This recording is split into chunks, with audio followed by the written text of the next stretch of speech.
For more chat about geek entertainment, answers to your questions, and news from the wider world of Christian geekery, get the Christian Geek Central podcast today on iTunes and other podcast services.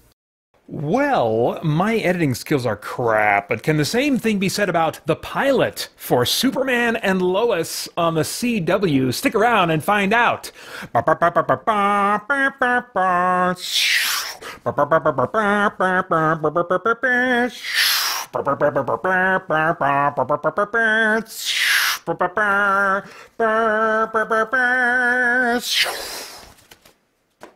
Any of you old-timers remember that song?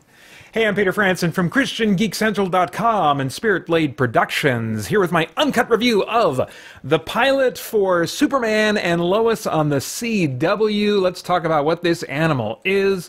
The synopsis on IMDb reads, follow the world's most famous superhero and comic books' most famous journalist as they deal with all the stress, pressures, and complexities that come with being working parents in today's society. There's actually a lot more to it than that. It's not just about them as parents, it's about them as working parents, but it's about the whole family dynamic. It's a family drama with a superhero setting and bursts of superhero action. And that's what the buzz has been telling us. That is, in fact, what my experience was. It's not like this rock'em sock'em, superhero action show. It is a family drama about these characters that we already have seen plenty of superhero action from over the decades and in the comics.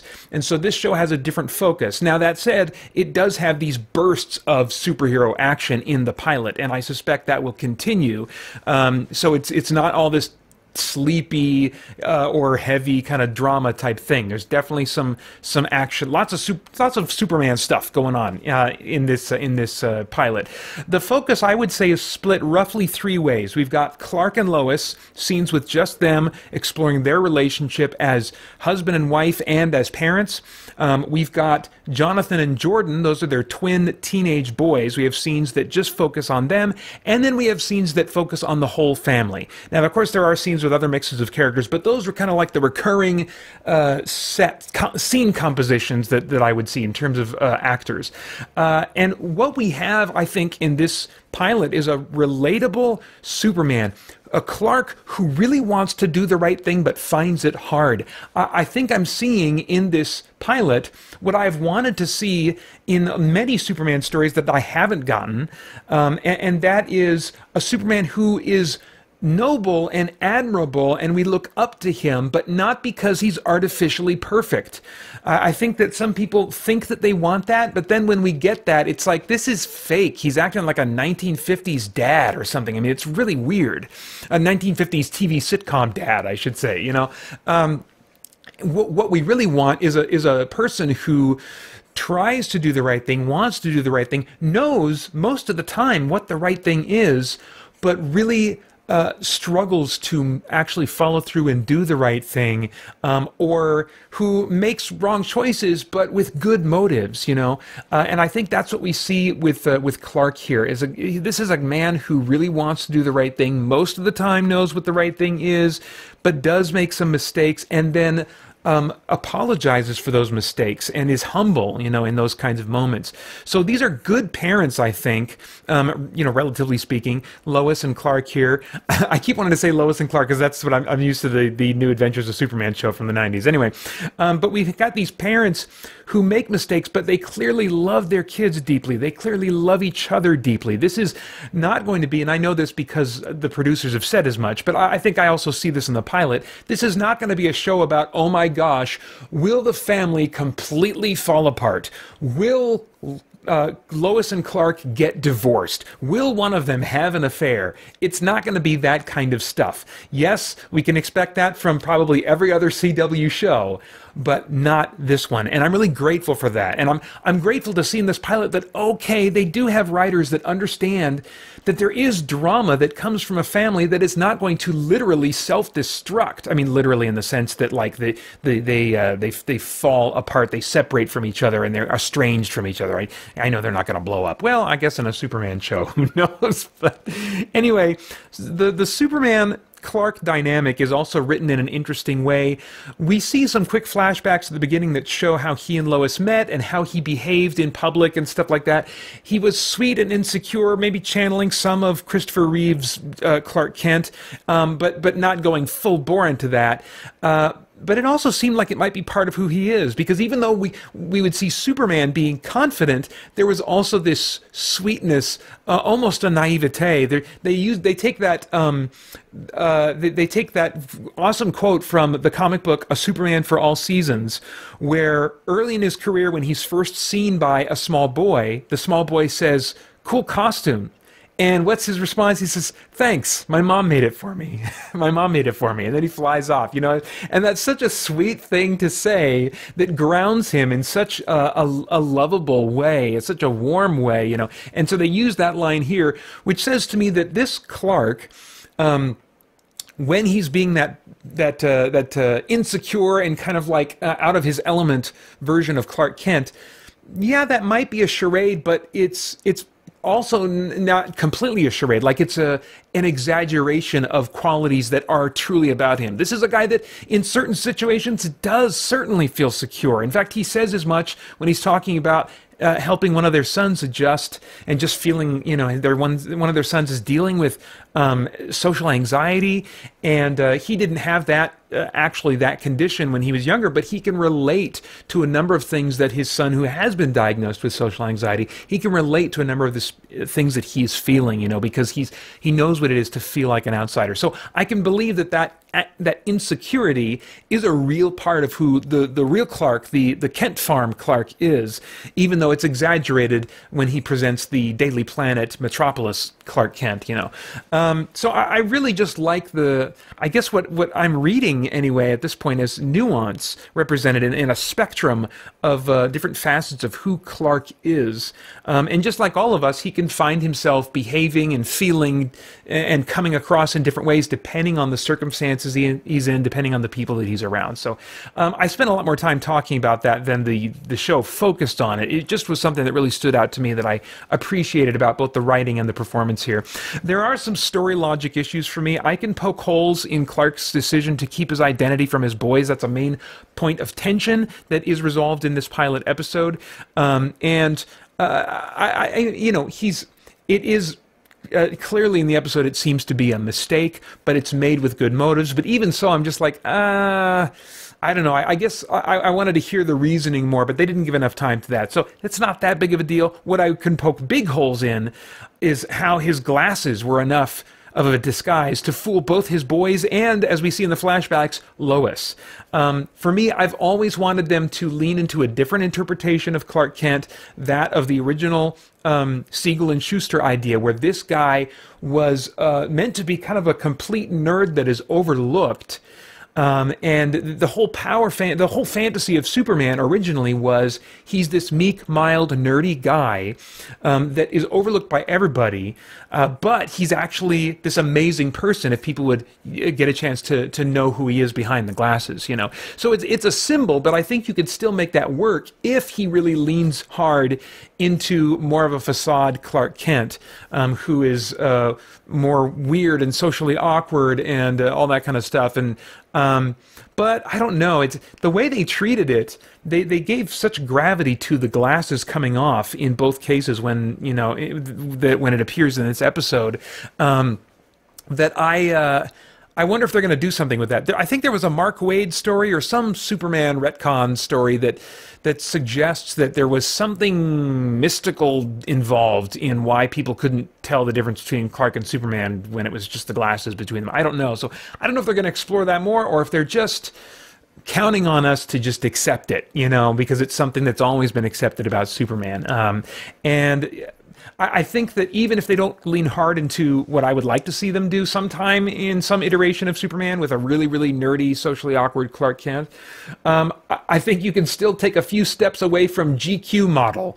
You know, when your Clark Kent could be posing in a men's fashion magazine with those glasses on, then I don't think Clark Kent is working the way he was originally intended to by Siegel and Schuster, you know. So I think that they could be making more physical and performance differentiations between Clark Kent and Superman in this show than they are.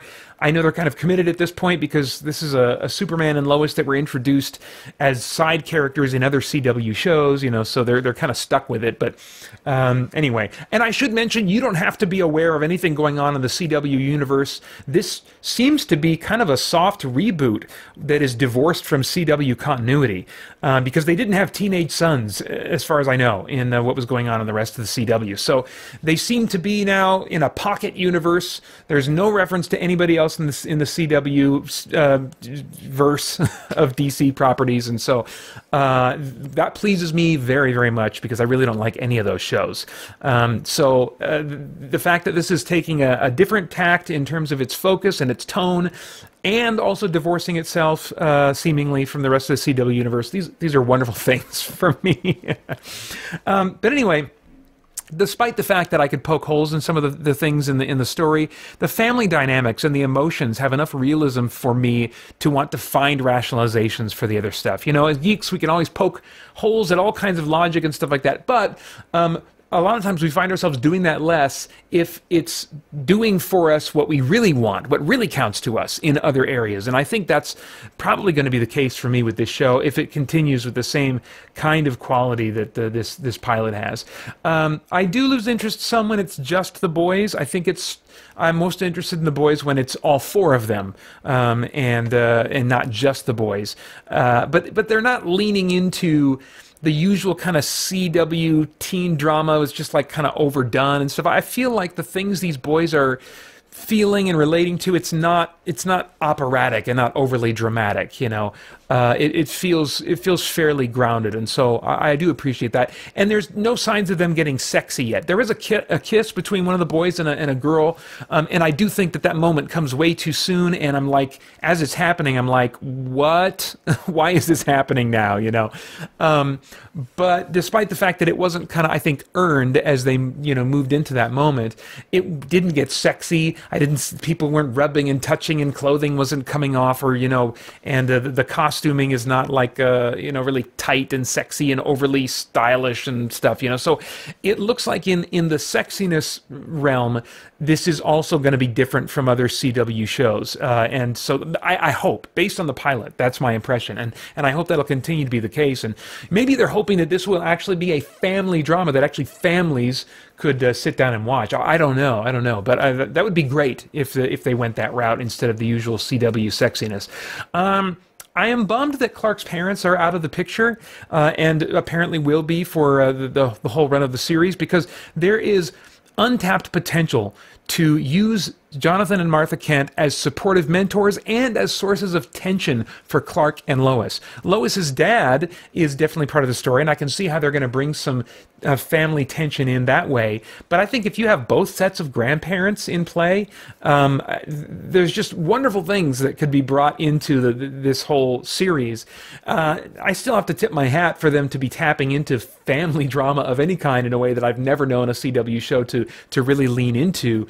But I still have to say, you're missing a bunch of potential by leaving the Ma and Pa Kent characters out of this series.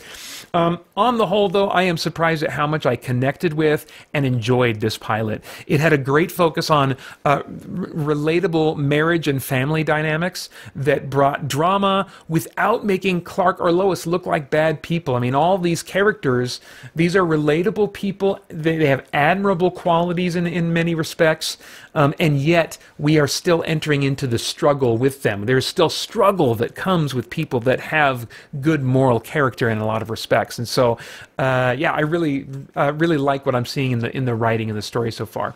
As far as the performances go, the titular leads are both not visually quite how I have ever imagined these characters, but their performances are winning me over. I've seen their performances in brief snippets as they've appeared in some of the CW things that I just briefly dared to check in on, and I was like, I don't know. In particular, Tyler, is it Hoechlin, I don't know, but Mr. H, I'll call him. In particular, he struck me as just a little bit wooden in some of the other appearances that I've seen him in as Superman, but he really surprised me in a pleasant way in this pilot by bringing some emotion I didn't think that he necessarily had. I'm not really familiar with him as an actor. I know he was apparently in the Teen Wolf TV show. I didn't see nearly any of that. But I really appreciated the different performance moments that he had, the spectrum of performances from him, and the warmth and love that he portrayed that I could really connect with, that was, again, admirable without being artificially perfect. So really appreciated his performance. Both teen actors are solid enough. I should say the actress that plays Lois, also really nicely. I could relate to a lot of the scenes where husband and wife are kind of like troubleshooting this, not quite on the same page, in agreement about everything, so they both were really evoking those kinds of relationships really well, I thought. So, and both teen actors, solid enough, I think, but I look forward to seeing them hopefully settle more into their roles and bringing just some more nuance. I guess I need to get to know these characters more, their personalities more. We get, one or two notes about who they are as snapshots and what makes them tick. But I think I'll know better how I feel about their performances once I get to know these characters more and see then how they are portraying them and the nuance they're bringing. But so far, nothing that was averse and actually some pretty solid performing in a lot of cases. As far as the stunts and visuals go, is this the premium quality TV show that the producers were really aiming for, as they've said in an interview? It is better than CW standard, the CW standard, for sure, in my mind. Not quite premium TV. We're not talking HBO Max quality or Netflix quality or Amazon quality yet.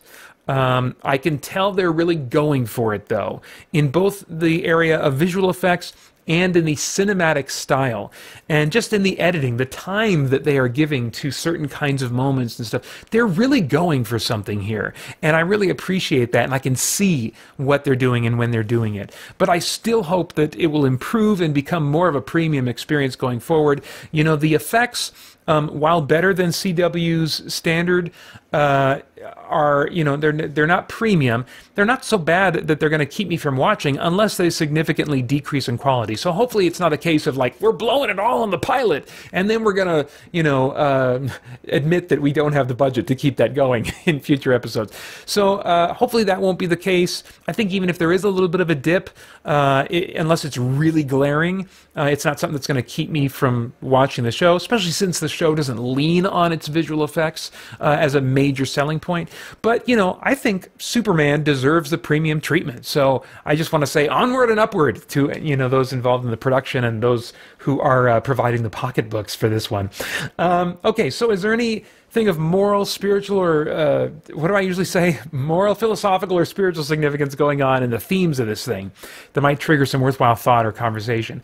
I just want to highlight one interesting throwaway comment that Clark makes as he's talking about his dad, talking to one of his sons about his dad, and how his dad discovered his infant spacecraft, he says, on his way to church. Throwaway comment, suggesting that Clark may have been raised in a Christian home. Now, I don't think they're going to lean into that. I would really be surprised if they, explore faith even like in a very special episode of Superman and Lois. I mean, maybe they will touch on it at some point. It's kind of a one-shot story. They'll touch on faith, but I would not be surprised if they don't at all. But I think it would have been very easy for them as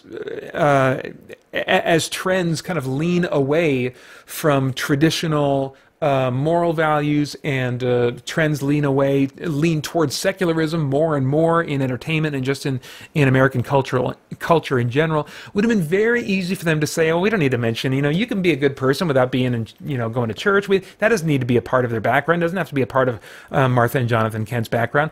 But some writer said they're going to put that in there. And so they made this connection between this wholesome family image that they want to portray, because Superman and being raised by the Kents, that's supposed to be the most wholesome of the wholesome, And he is a symbol. Superman is meant to be a symbol of goodness in so many respects. So the fact that they would still connect the Superman mythos and his background and the Kents to some form, presumably, of Christianity, was of significance to me. I was just like, oh, okay, that's a good sign. I'm glad that they're not ditching that, and just considering it antiquated or unneeded. So that was a neat little blip on the radar. But by far, the biggest point of relevance for me is related to parenting, related to the marriage relationship, dealing with your kids when they have a will of their own. My kids aren't teenagers yet. Well, one of them has just become a teenager, but my kids are 10 and my boys are 10 and 13. I do have 2 boys, which certainly I think probably played a role in my emotional connection to this story at times. But even, them not being as old as these boys, they have a will of their own. And as a parent, you're trying to figure out, okay, how can I parent them, and when is it time to be firm, and when is it time to kind of let them have their own space from me and let them make their own choices, and when is it time for me to admit I made a mistake. I did something that was selfish. I did something that was wrong. And so Clark in this story is a humble dad who apologizes to his boys when he fails them. Really appreciate that. And just the warmth, as I said, that he shows in general. And Clark and Lois are struggling to work together as parents. There's conflict, they're not seeing things eye to eye all the time. But again, it's not something that threatens the marriage. The stakes at this point are not that like the boys are going to run away and they're going to, and that Lois and Clark are going to get divorced. No, I think it's much more relatable stakes of like, this will be a crappy home environment for all of us if we don't figure out this conflict. We will live in an ongoing, maybe for days, weeks, hopefully not longer than that, but even for that long. If you've been married for a while or been married and have kids for a while, you know that like if you're having a little stretch of a few days or even hours, even just hours, where you're not seeing eye to eye and there's tension that's brought into the home for whatever reason, that's heavy stuff. That's hard stuff. And that is enough. That is enough. It doesn't have to be more dramatic than that of like a breakup and, cheating and stuff like that, or kids committing suicide and stuff like that. It doesn't have to be that dramatic. It can be something much more close to home and common to a lot of families, and I feel like they're doing that and doing it well. And so these characters, I find them admirable, not in every respect, but in a number of ways, and relatable in a number of ways. And so I found it to be an easy jumping off point to reflect on my relationships with my wife and with my boys. So I suspect that'll be true for a number of viewers. Now, I have no idea what your tastes are in TV shows, but if I were a time traveler, I'd go back in time and say, Peter, do not skip this. Do not skip this. Yeah, CW. Yeah, I know. Don't skip this. Maybe even see if Holly wants to watch it with you. Maybe even the boys someday. You'd want to probably watch the whole run of this show first to make sure it doesn't get more sexy than you want them to be sitting down for. But man, it humanizes Superman in some powerful ways. Also gives you some nice superhero action beats in the midst of a solid family drama. All right, those are my thoughts. I would see. First, I got to say, I couldn't find any rating info for this one. It's probably TV 14-ish. I might have even seen that at some point, but I couldn't find details why. Probably for violence and subject matter. There's a little bit of talk about suicide, about depression, about social anxiety and stuff, things that a lot of people are dealing with. And so the subject matter being serious, might hit close to home. So, but that's the only thing that I could really think of. All right, those are my thoughts. I would love to get yours in the comments below. Please like, share, subscribe, click that bell to stay connected. You can get, I want to thank the Spirit Blade Insiders for the support of me and this content. You can get info about the benefits of joining at patreon.com/Spiritblade Productions. I really hope that you will consider doing that. And then I would love for you to join us over at christiangeekcentral.com as we continue to geek out and seek the truth. The Christian Geek Central podcast is the longest-running podcast for Christian geeks with over 600 weekly episodes and counting, featuring audio versions of much of the same content you'll find here, plus exclusive content including weekly news updates from the creators of Christian comics, novels, and video games, debriefing and commentary about what I've been playing, reading, and watching, and my expanded responses to your comments and questions via YouTube, email, or the Christian Geek Central forums. And now, with timestamps so you can jump straight to the segments you want to hear most. Get the Christian Geek Central podcast today on iTunes and other podcast services, and enjoy one more way you can geek out and seek the truth.